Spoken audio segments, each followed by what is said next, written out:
10 Steps Further is a podcast designed to help you get 10 steps further along your spiritual journey. If you've been on your journey for 30 years or 30 minutes, if you believe in God, or even if you're not sure He exists, all we're trying to do is help you get 10 steps further. I'm Jonathan, and this is Jack, and we're just taking a walk. Why don't you join us? Welcome to 10 Steps Further. I wanted to say good morning because it is morning, and it feels like morning to me. It is morning. But it's always morning when But we maybe record. not to it the just people feels who are more like listening. morning right now to me than Yep, it normally does. You're right. You're right. Maybe it's somebody's pattern to listen to this on the way home from work. Yeah, good. And you've confused them. Good morning. Welcome. We have Leslie, the voice of all women, with us. Hooray. Last episode we didn't. This one will be better. Yes, it will. It will.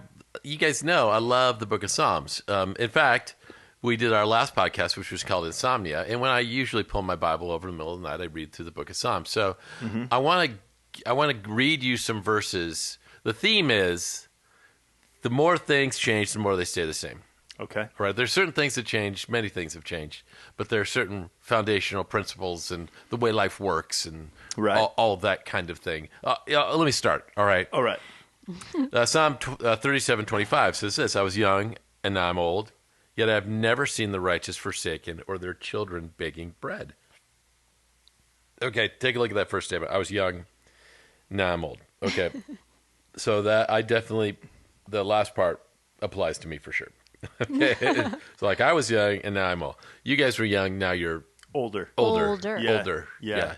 You're in the gap right there. Yeah. And there are certain things that definitely have changed. Right.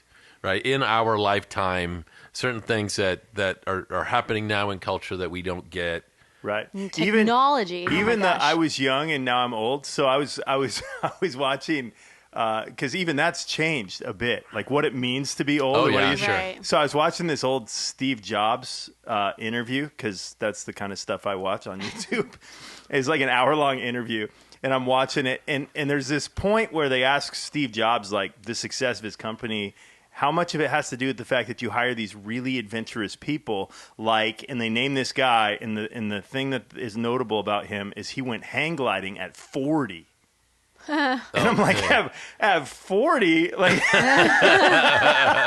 why would you not go hang gliding at 40? Like, as if he's like 90. That's super old. Like, Yeah. You went hang gliding at 40. I was like, man, because this thing was from like 1990 or early 90s, and I'm like, they just thought of 40 a little different than we think of as 40. Now we're like, 40's so young. Yeah, it's crazy. Oh, yeah. You adjust, right? You can hear people saying things like, oh, well, 60's the new 50. Well, you know who said that?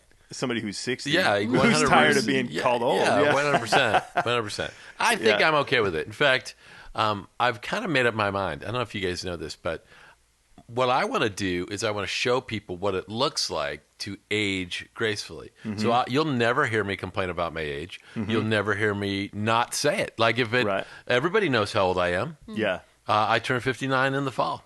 I'll be 60 in a year and a half. I don't want to complain about it or whine about it. I want other people to go, hey, when I'm 58, I want to be like that. Yeah. You know what I'm saying? Yeah.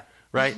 So I don't know, man. I just try to embrace it. I'm going to die someday, but I'll be with Jesus. I kind of have that hope too. But certain things like when you're 58, you're just not going to get. I made a list. This probably doesn't fit for you, right? But your kids will say you don't get it, right? Okay. Yeah.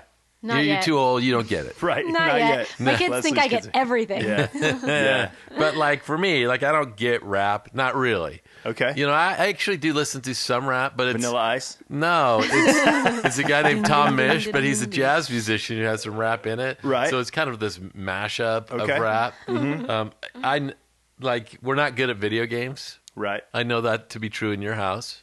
No, yeah, it's funny. You're good at video games, I thought, Jonathan. No, I like to play basketball video game. That's like it. But it is funny because I remember hanging with somebody who's my age, and he's like, you realize we're going to be the first senior citizens playing video games in the old people's homes. I did think of that. We're going to be that first generation. When I was in high school, I told my parents, they were like, when I would listen to rap when I was younger, my parents would be like, why do you listen to this? And I'm like, it's good, it's fun. And they're like, you think you're going to be listening to this when you're like a grandparent? Right. And I'm like, maybe I am. That's what's crazy. Is I And think yet you probably will. That's Yeah. of course you Yeah. will. You stop. It's funny. You stop like at a certain point.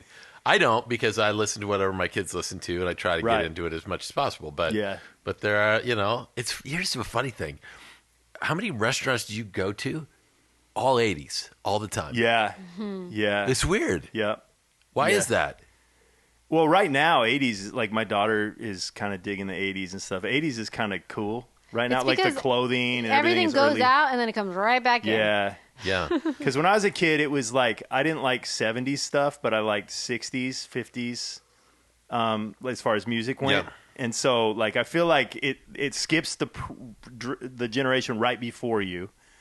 And so, like, you'll never like yesteryear's music, but you'll like the year before's music. Yeah. It's kind of right. a weird thing. Yeah. how it Okay. circles Is there around. anything that you can think of that like younger generation you don't get it? Like you've aged out of it.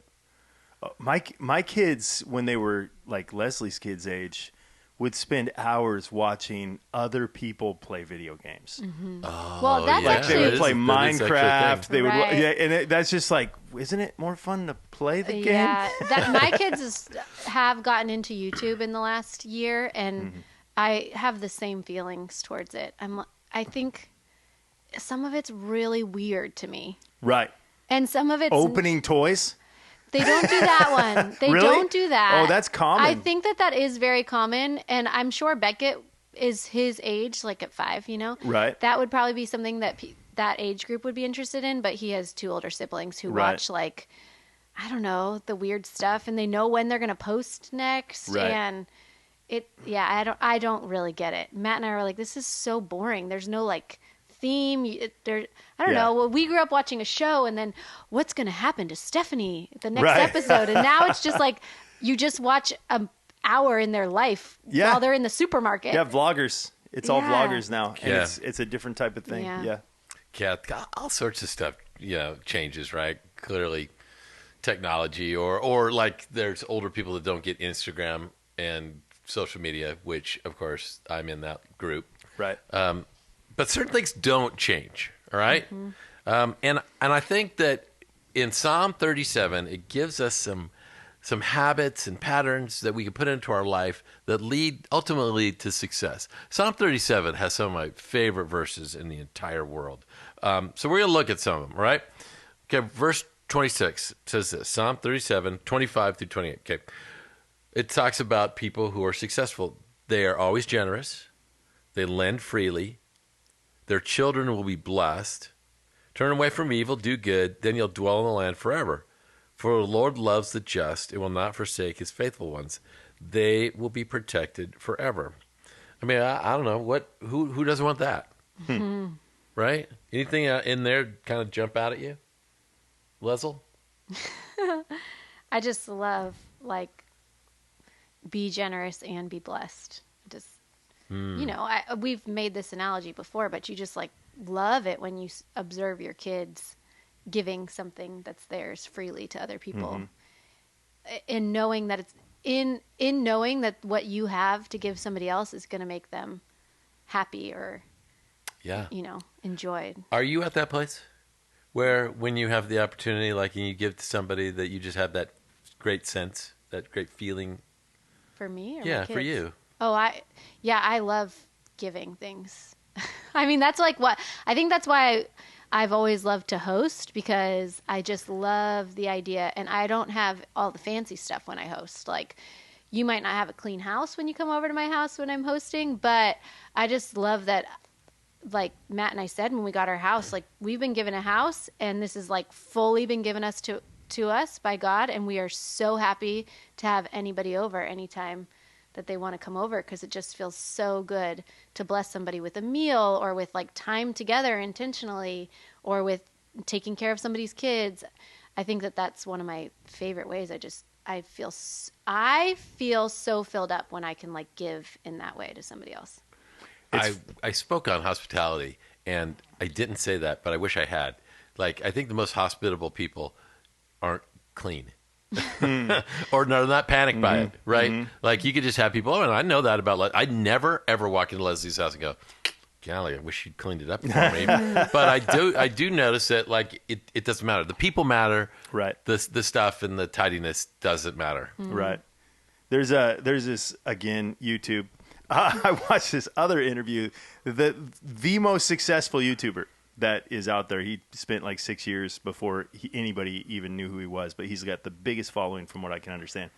And he's called Mr. Beast. Oh yeah, and my kids know that name. Yeah, his videos mainly they're pretty terrible. Like not terrible like bad, like not like mature or anything, but just like it's just this kid who has figured out what causes people to follow him. And one of the things, the big thing that he's done is he gives away everything he gets. Like millions of dollars. He gives it away on videos. Like, so, that's cool. So it's like his first advertising video was they brought him in because he had a following and they said, okay, we're going to give you $5,000 for you to do a video that could go viral. What will you do? And he said, double the money. I'll walk outside right now and give it to a homeless man. And so they're like $10,000. He walks outside. He just gives it to a homeless man. He's like, hey, here's an envelope. It's got $10,000 in it. This is a promotion that they gave me this money. I've given it to you. And that was his video. Blew up. Like, wow. and it's amazing. Like he can't outgive what comes back to him. Like because he keeps doing this, like he can't outgive it. It's just kind of a weird thing because he's like, most people don't think that the world wants to see that. They think they want to see bad news and all this. And he's like, so he'll like leave a $10,000 tip for a waitress, things like that, like a stack of cash that he'll set up on the table. And it's like, it's weird when you look at it because like for the first couple years that he was doing it, like he was broke. His YouTube channel is making a fortune, and he's broke because he's giving all of it away. I would look at something like that and go, God has designed us uniquely to find great purpose in giving, not getting. Right. I mean, there is a little bit of a pop when you get something. Yeah. Right? Yeah, for sure. I like it. Yeah. I like it. It's fun. I think I like getting stuff more than I like giving it. Jesus would say that's not true. So, but I think that there is something where you can, when you do something. You know, we have our buddy Gino. Yeah, I love Gino. Yeah, and he is getting in my old van and driving across country. We need to pray for Gino that he gets there and he gets back. But what's the fun thing about a road trip? If you got kids, what's their fun thing? Stopping and getting snacks. Yeah, getting the snacks. So I thought, well, maybe I'll go to McDonald's and get like a bunch of gift cards or whatever. I go, man, no way. That sounds like work. So I just Venmoed him some money for McFlurries. Okay. And that's just, to me, like I'm probably accepting credit right now by putting this online, but that feeling is so great. Right. That's just kind of how God designed us. So he has this pattern for us to live that doesn't get old. Right. All these words are 3,000 years old, and it just is a way designed by God for us to find success. So in Psalm 37, here's the first thing I found about finding success. The only way to your heart's desire is committing your path to God. So I love these verses. Trust in the Lord, do good, dwell in the land, and enjoy safe pasture. Verse 4, delight yourself in the Lord. He will give you the desires of your heart. Commit your way to the Lord. Trust in him. He'll do this. He'll make your righteousness shine like the dawn, the justice of your cause like the noonday sun. Okay, so clearly we got to talk about verse 4. Because verse 4 feels like a magic genie verse, right? Yeah, delight yourself in the Lord. He'll give you the desires of your heart. Man, I just found freedom how to delight myself in the Lord, I guess. Right? Like why? It sounds like this is the way these verses are supposed to work, but experience shows us that it doesn't work like that. We don't always get into the school we want. We don't always get to date the girlfriend or boyfriend we want. We don't always get to drive the car we want. Sometimes we have to drive a Prius. Right? That was the car my son wanted. And he got it. So I know, that's funny. Yeah. That's funny. So here's the deal. Why do you think that? What do you think this means? Or you want me to just tell you what it means? Because you can tell me and then I'll tell you the right answer. Yeah, give us the right answer. You would give me the right first. Why answer? don't you tell us what you think, and we'll tell you if you're right. Oh, that's better. That's better. I like it. I think there's a difference between heart's desires and eye desires. EYE. Mm-hmm. Right? The things that look good to us. And the problem with eye desires is they don't lead to happy. Right. Right? Mm-hmm. What do you think? Tell me if I'm right or wrong. No, I think that's true. I mean, it's like just dealing, like so many things are like appetites in the moment, and Right. and like marketing and advertising can influence those things so quickly, you know, and just like, oh, I need that, you know, it's like every time a new device comes out, you're just, oh, what can it do? Oh, I need to be able to do those things. Then you get the device, you don't do any of those things, Right, you know, right. like that it could do. So I think that's the thing is I mean, we can so be swayed of, I have to have, like one of the things I used to do with my kids whenever they would ask me, can I buy this or can I get this, even with their own money, was I'd be like, probably come back to me in 2 weeks and tell me you want it. Mm-hmm. And almost every time they didn't want it 2 weeks later. Mm-hmm. Right. I've heard that's a very good strategy for kids. Yeah, because it's down probably a and good strategy for me. adults, right? right. Like, I mean, how many of us just like click the Amazon link, buy now, Oh, that just looks because great. it's like, oh yeah, I think I definitely need this. Yeah. And then you never use it, you know? Yeah. So, Yeah, I kind of think of end of life stuff. When somebody comes to, they're close to their end of life, there's reflecting and thinking about all the things and what they had and what they wish they had and what they wish they had more time for. Right. And nobody ever is saying like, oh, but man, it would have been so great if I had that house or that car, or we have a. And they certainly wouldn't say upgraded phone. Like, I wish I'd upgraded Right. earlier. Right. But those Yeah. are the things that we kind of pull into. Our, People say, I wish I had more time to like be with that person, or I wish I had Right. given this or done this or spent my time this way. for whatever reason, I still remember like Will Smith in the Fresh Prince. He thought he was going to die, and he's like, I still haven't seen Claire Huxtable, or was it Claire Huxtable, the youngest daughter? I still haven't seen her get married yet. It was like this was like his death. Claire thing, was like, the mom. I can't die yet. So it was the super One of the young one, sisters. because they were all growing up and getting married every season. And Yeah, that's funny. yeah, Rudy. I think it was Rudy. Rudy. Yeah. Rudy Huxtable. That Still haven't sounds seen Rudy right. Huxtable get married. Okay, so what, God will give you desires of your heart. What are those? What are those deepest desires? Try to separate them from, phones and clothes and that kind of stuff. Well, I think it's interesting that right before that it says, and enjoy safe pasture. And I think when that's something that happens to me a lot, is I do stuff in an effort to feel safe. Whether it's, feeling like I have more comfort if I have a big enough savings, or if I have this, or I think we often do stuff to make us feel safe. And so it's interesting. Some desires of our heart, I think, have to do with feeling safe and comfort and peace, and that only comes from God. But I think that your EYE, those things are a false sense of that, like safety and comfort, but they're what we go to because they're so tangible right there, in front of us. Right there, so they're connected, right? Like so I think feeling secure, that's on a heart desire. Like I don't know if you can thrive unless you're in a safe environment. Feeling loved and accepted, I think that's on that list. Having this sense of purpose, like your life has meaning, is a heart's desire. I think being used to the best of your ability. This is what I've designed for. That would be like a heart's desire. Having the sense of joy and peace would be on that list. And so I think that those two things are somehow, we've connected them. Like buying something isn't just I'm buying something, but maybe we're trying to fill in this sense of security, right? If somehow I just work hard enough and I get the job I want, and then I can drive the car and move into that house, then somehow in my mind I will have security. Now, I don't know. Does anybody have a house? Does that give you security? Or are you just thinking, God, when is this air conditioner going to go? It's just more things that could break. Right. Yeah, or if I'm depressed, I think to myself, if I get that iPad or that video game or a pair of shoes or spend money on shopping, somehow I'll get that joy I'm looking for. Right?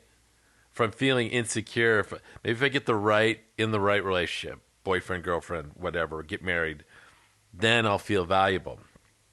But life doesn't really work like that, right? When we base our lives on I desires, we never really.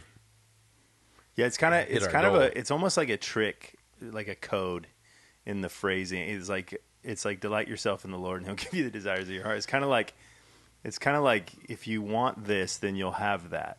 Right. You know, like if you want the right thing, then you'll get it. Right. You know, That's like right. so like if you want the Lord, then you'll get the Lord. Like you're welcome. If you want what the Lord wants, Yeah, then you'll get it. Yeah, but it's, And I think that's true. yeah, exactly. Well, it's true, but it's 100% like circular reasoning. It like, totally hey, is. I will give. Do you say to Lincoln, "I will give you whatever you want, As long as you want broccoli." As long as you want, yeah, that's right. As long as you want what I want you to have. Yeah. Don't want a frog. I think it was Henry Ford's thing. He's like, you can have any color of car you want as long as it's black. That's right. Model T only came in black. You can have it any color as long as it's black. Yeah. Yeah, right. Yeah. So how does that workable solution for life?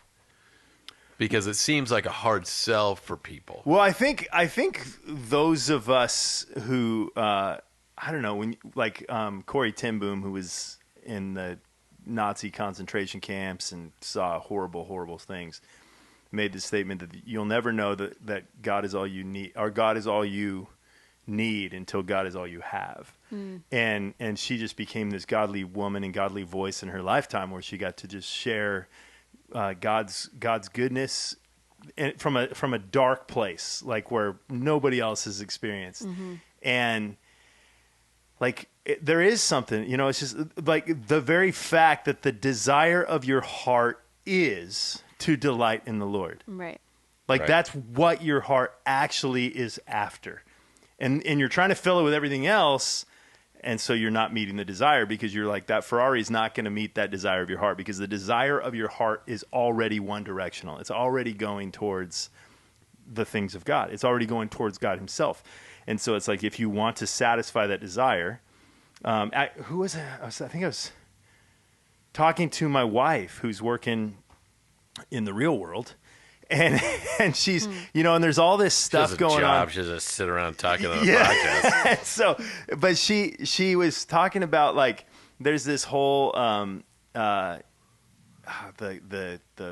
rainbow movement that's going on, and the company that she's with is trying to dance with that and try to make the homosexual community, you know, we need to support them and all of this. And Sandy was just like, there was somebody in the conversation who's just like, I just feel like I have this hole in my heart and I'm trying to fill it with stuff and it's just not satisfying. And this is just somebody who's not a Christian. And it's like, man, I've been hearing this my whole life, that everybody has a hole in their heart they're trying to fill with everything, and it's designed to be filled by the God who made them. Yeah. And it's like, but it's just like, it's weird when you just hear it in that context of like somebody just, I feel like I got this hole in my heart and I'm just hungry for something. And I feel like that verse kind of speaks to it, that Yeah. that is the desire of your heart. Right. I don't know how to do a self-evaluation of that, but how much money could you save if you just realized, right?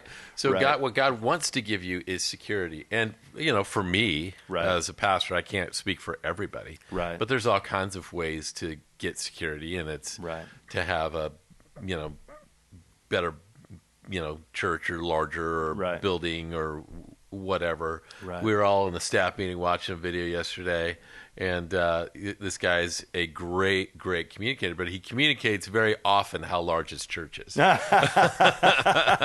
Me and Leslie didn't hear that at all. Yeah, but no. You heard it. It bounced off the wall to my wife as well, because we have a lifetime of it. Yeah. Because it's Yeah. funny, you know, people will lead with that to us, just Right. random people. Right. Because their pride in who they are is Yeah. tied into the size of their car or Oh, their absolutely. paycheck or their church. Yeah. You know, I feel better about myself.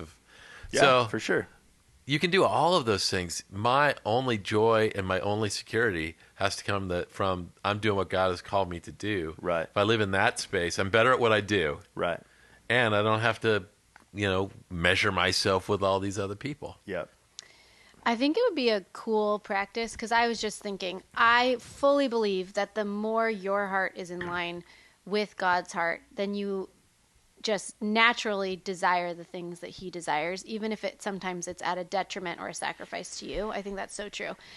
But I was thinking like, gosh, well, how do you like align your heart with God's? It feels like a big call and like a lot of work.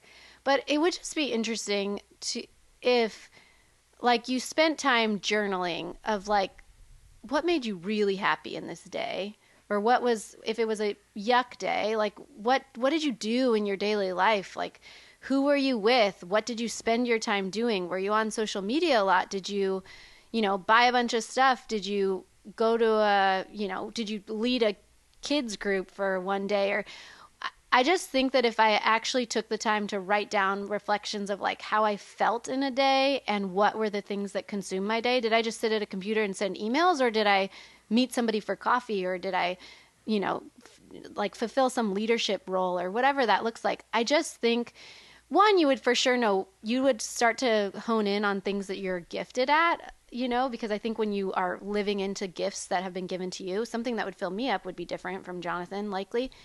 But it would just also be very interesting to reflect on, like, how did I feel? And I have a feeling it might be on those days you felt yuck, it would be something that was far from what God was desiring you to do with your time and your money and your resources and your energy. It would just be an interesting practice. And then to just say, like, oh, these things really filled me up.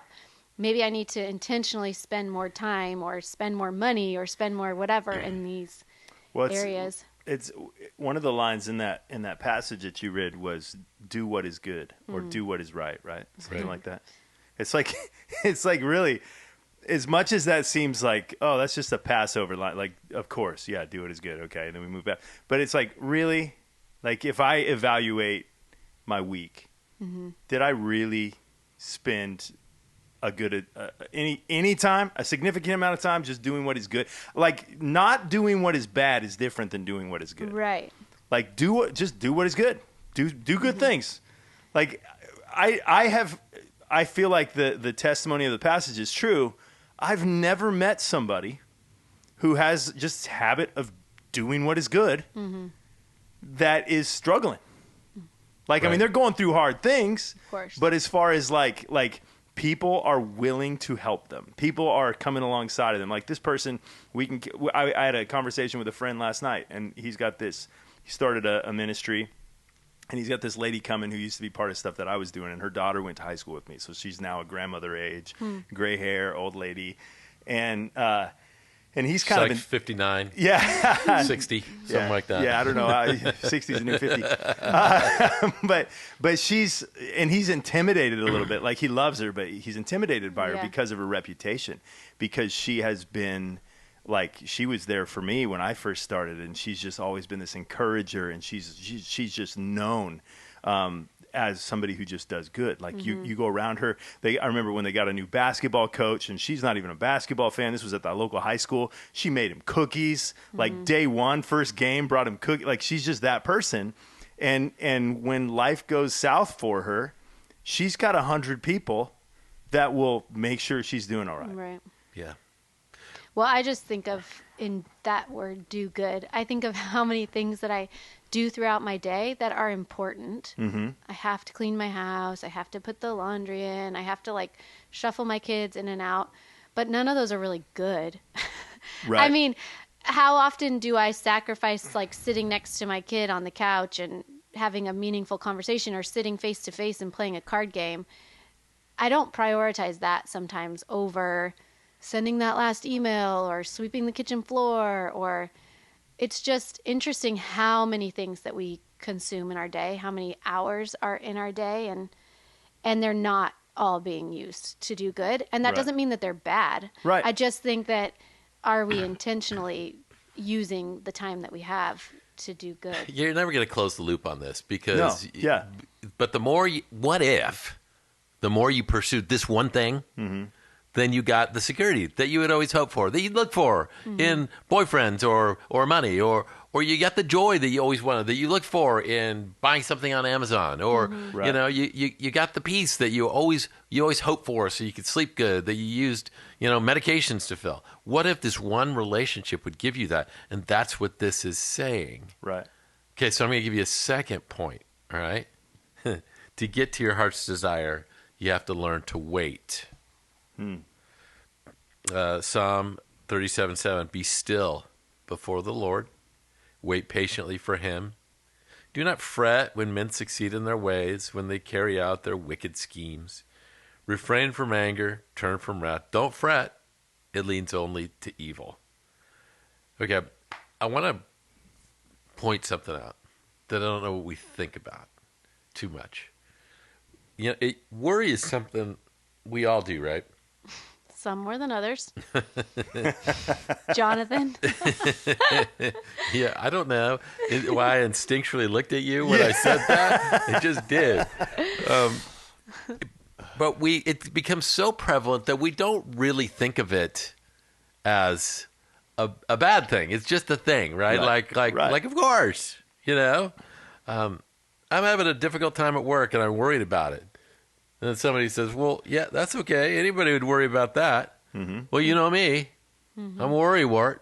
Mm-hmm. I just wonder if that would, if you would think of it differently, if it sounded different. Okay, so imagine that conversation like this. One slight change. Man, I'm having a difficult time at work. So I've been drinking. Well, anybody would drink in that situation. Well, you know me. I'm an alcoholic, right? Or I've been having a hard time at work, so I'm beating my wife. Well, anyone would beat their wife in that situation. You know me. I'm a wife beater. There are cultures. Yeah. Right. So it says this, do not fret. It leads only to evil. It doesn't feel like there's a gray area here. Like, I'm just going to settle into this worry lifestyle. Right. Because everybody, you get it, right? Like, this is what I'm going through. My kid's struggling with that. Of course, you get it. I'm worried. Right. I don't think that's where God wants us to land. Right. Yeah, it's like, I mean, I feel like to not worry is to be like the ignorant optimist. Like you live in this just, it's going to be all right. It's going to be, and I've met people like that. Like I probably come across that way sometimes. Like you're just like, man, it'll be fine. And they'll come back around. They'll be all right. Yeah, sure. They're losing both their legs, but life will be all right. Like whatever. I mean, it could be an extreme thing. And people are like, oh, how's this going to hit life?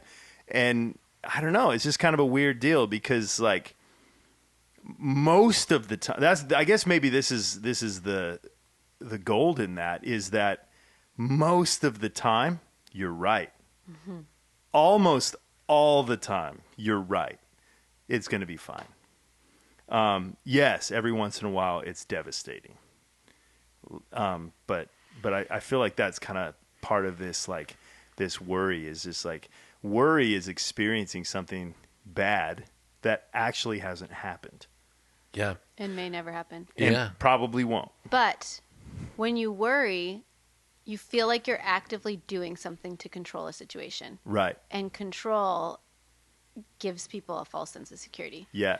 But weirdly, and this is something that I saw. Leslie just read that. Right. No, I didn't. She had her She phone just out. read it. She says, not from experience. Somebody else explained this to her. But everybody have knows. seen that I think in light of teenagers, that worry actually amplifies a situation. That a parent trying to control a negative outcome will hasten a negative outcome.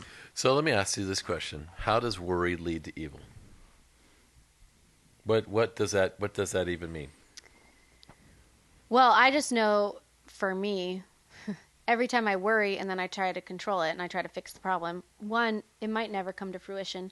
Two, worry is basically, by definition, I feel like, a lack of a trust in God, because you feel like I have to control every situation or else it's going to all go to hell in a handbag. And it might.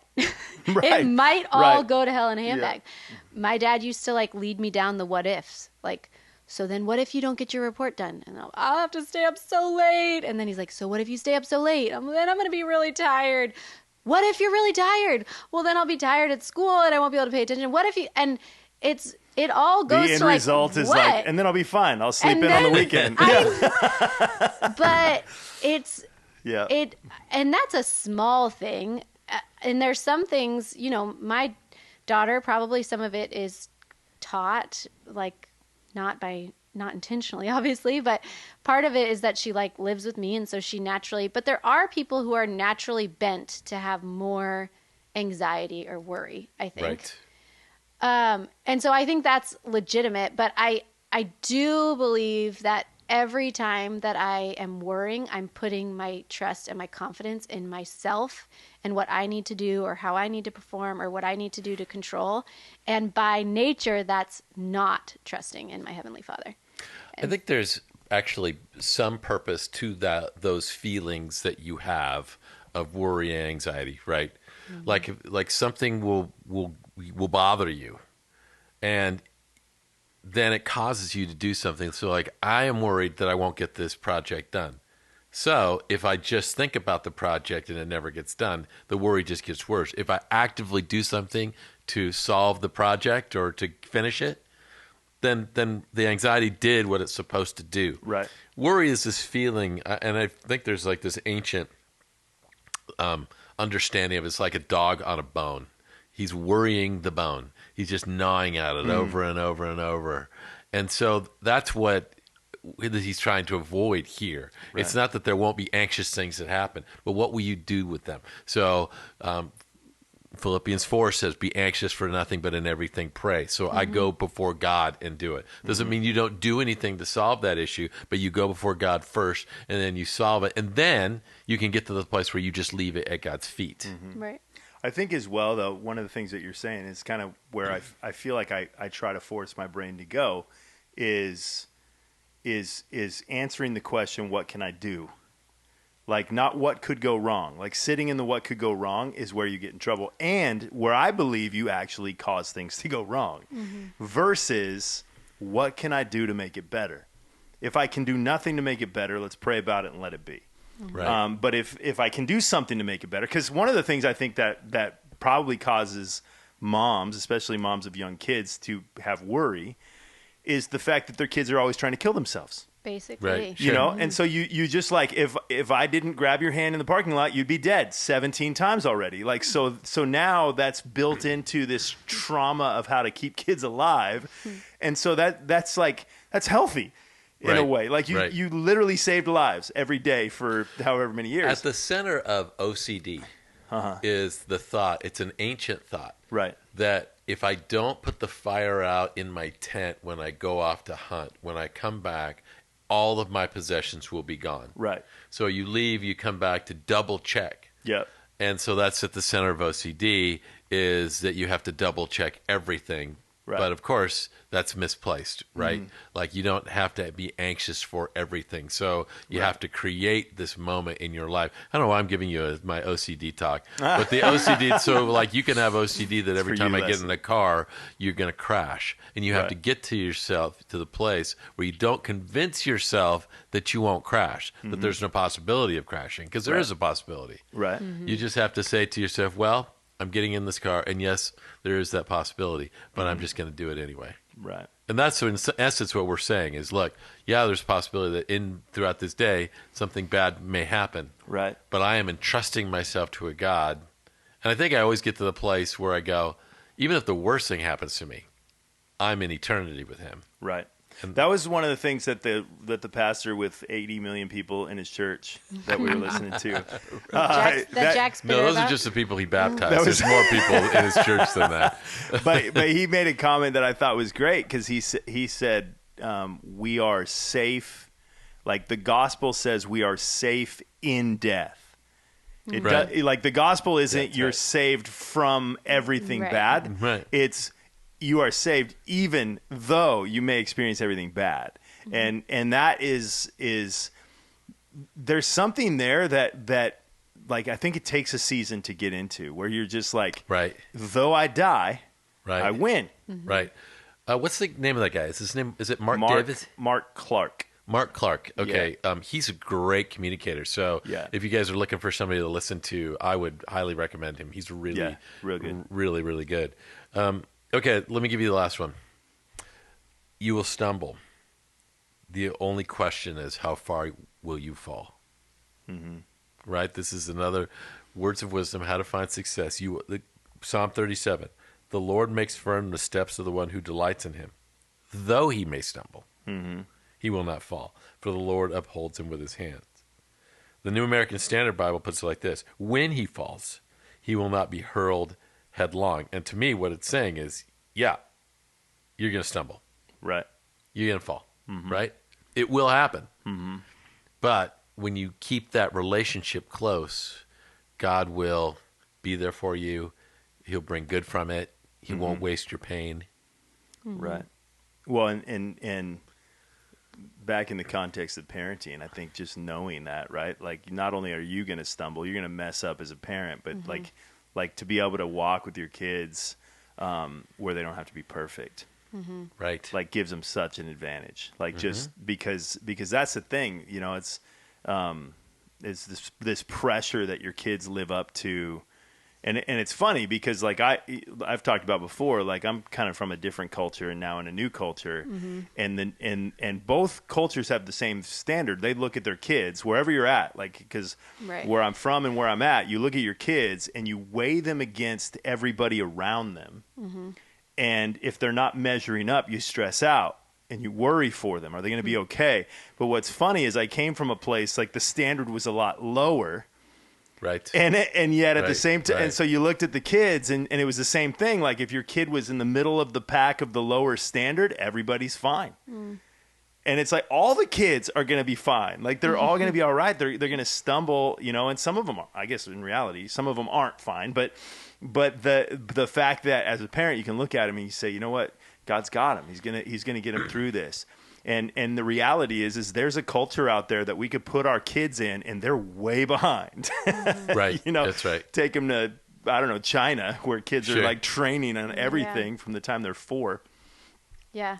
I think creating a culture where your kids know that, I mean, this is for kids because that's the world I live in, but your kids know that you're not surprised by their mistakes and their mess ups. And I think that the more we even say that to our kids, the more we remind ourselves of it. The more you say like, oh, yep, that's not surprising. We need to figure out how to fix it. You need to figure out how to like make amends or to ask that person for forgiveness or to pay for that window that you broke or whatever. But I'm not surprised. And also, I still love you just as much as I did 5 minutes ago. And we still make mistakes every day as adults. They're just not as glaring as kids. But the more you say that to your kids of like, oh no, so I mess up still all the time. Right. Therefore, you're going to still mess up even a lot more than I do. And by the way, that doesn't mean that I stop loving you. I feel like you can only get a tiny glimpse of how awesome our Heavenly Father is when you see that your parents like still have this unconditional love, which not everybody gets. But I tell my kids all the time, like, how much I love you and just want to continually have a relationship with you despite how many times you do me wrong, because, you know, parents always get the worst of it. That pales in comparison to how much your Heavenly Father wants to have a relationship with you. But they can only understand that if every time they make a mistake and you're the first person that they come to that's tangible, if you can respond by, 1, I'm not surprised. 2, how are we going to fix it? And 3, I love you just as much now as I did 5 minutes ago. It's funny. An hour before I came here, that was the exact conversation I had with my 21-year-old. Right? You can do whatever you want. In fact, I got an 18-year-old who's going off to college. Right. Yeah. And she said this. We adopted her from Haiti. She says, so when I'm away, like off at college or when I get married, will I still be part of the family? And I said, baby, look, you can go off to college and you can develop a drug addiction and you can marry a big, fat, sweaty guy. And you can still come home and you'll still be my kid. It's important. Okay, we're gonna close with the speech I gave my firstborn when he went off to college. All right? So we moved him into UCLA, and it was kind of interesting because he's, big, strapping, good-looking kid. Never really had any inkling at all that he needed us. Right? He just wanted to be, separate from us. He was ready to do that. Right. But when we dropped him off, we got the feeling he really didn't want us to go. So we're kind of wandering around the campus. And here was my prepared speech I had thought about it the week before. This is what I want for you in college. I want you to make as many memories as possible with as few regrets. And in some ways, I think that's kind of what God wants, right? Right. He wants us to make these great memories. We're talking about what could you find of the good in your day. Yesterday was a great day for me because one of my favorite basketball players won the NBA championship. And I have a Giannis Antetokounmpo shirt, and I love watching him succeed. He's so nice, and he just seems like a really great guy. But what made it great was what I was sitting next to Jonathan and Gino as we were watching it together. Right? But it would have been better if I was there. It probably would have. Would you have gone? Would you have watched? I don't know. I wasn't invited, so didn't have the time to make that decision. You heard it here, folks. You're gonna feel like a jerk if you reject every invitation you get next season. I'm just gonna say, how many invitations do you think I'll actually get, Jonathan? Oh, next year. Next year Every we'll game. have to write it down. Season's over. Sorry, Leslie. What if there was this God who wanted to give you the things that you really longed for the most? And what if the only key to that was drawing closer to him? Right. It doesn't mean everything's going to go your way. It doesn't mean that, you'll have nicer stuff. But maybe it does mean that you'll have security. Right. Maybe it does mean that you'll find joy in circumstances you never thought you would. Or that your purpose will finally come out. Wouldn't that be worth exploring? There you go. Is that good? Good end. Is that like a drop the mic? Drop the mic. So it's over. Thanks, guys. Thank you for listening. See you next week. Thanks for joining us for these last 10 steps. If you'd like to join us for another journey, or if you know someone else who's on this walk, subscribe to our podcast at 10 Steps Further on iTunes, or simply search 10 Steps Further on your podcast app. And if you'd like to be part of the conversation with a question or a comment or a criticism or even a wisecrack, look us up on Facebook. We've created a Facebook group where you can be part of the conversation. We'll see you next time.